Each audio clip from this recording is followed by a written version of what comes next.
I have a question. Could you explain for my internet viewers what a credit default swap is? The easiest way to think about a credit default swap is like insurance.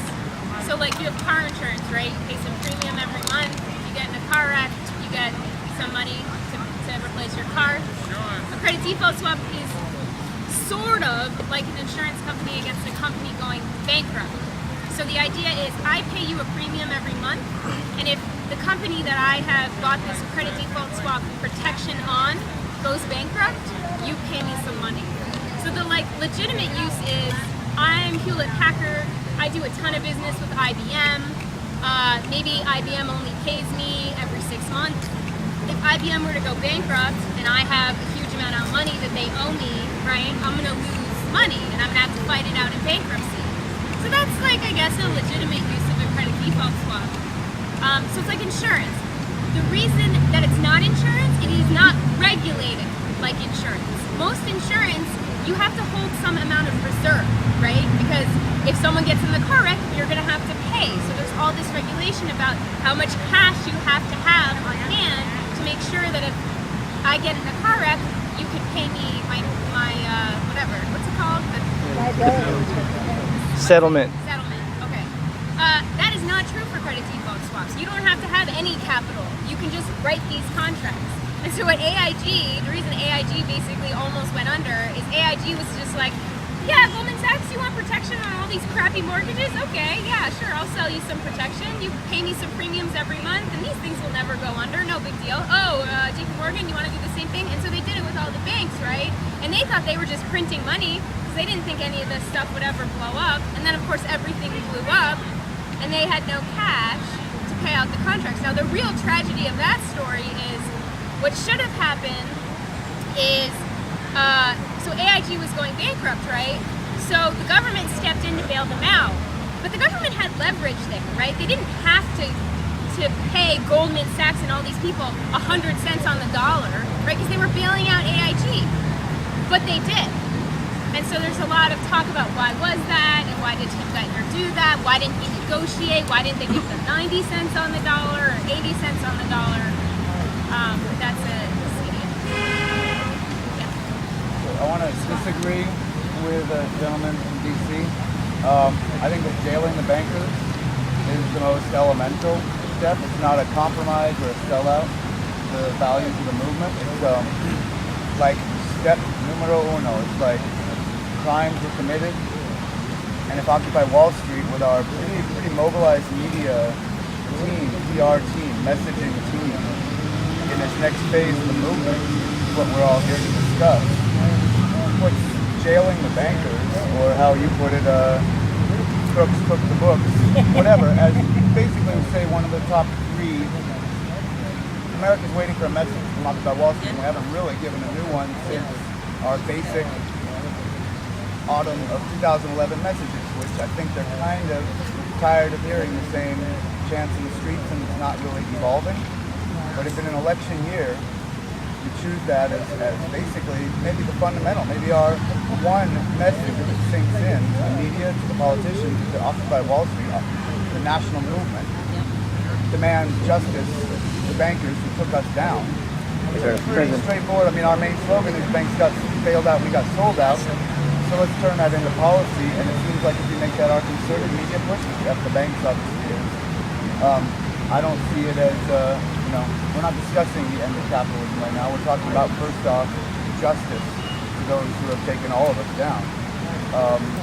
I just think that working with all of our media, everything we can do, maybe that should be our primary motivating messaging goal in the next 4 months as the elections come up, so that becomes part of the national discussion in the way that our initial outburst became part of the national discussion.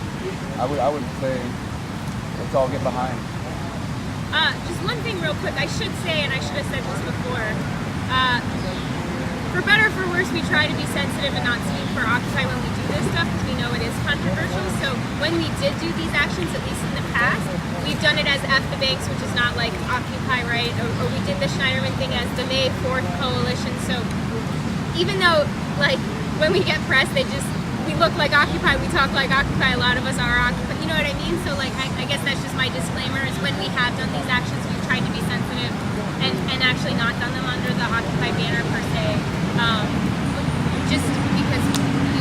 a problem? Is there a reason why that wouldn't be a fundamental? Because we got a lot of feedback that people were not into what we were doing, and so we didn't want to like try and misrepresent anyone. That's all. Occupy people weren't into jailing the bankers?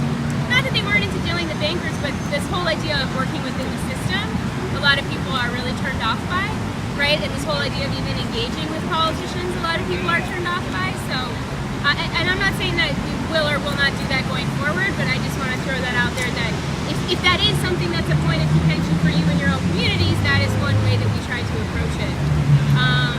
Yeah. Well, I was going to say, I agree with what this gentleman just said and a lot of what you said, and you just clarified a major point. Because what I was going to ask you was, you were asking what kind of direct action we do.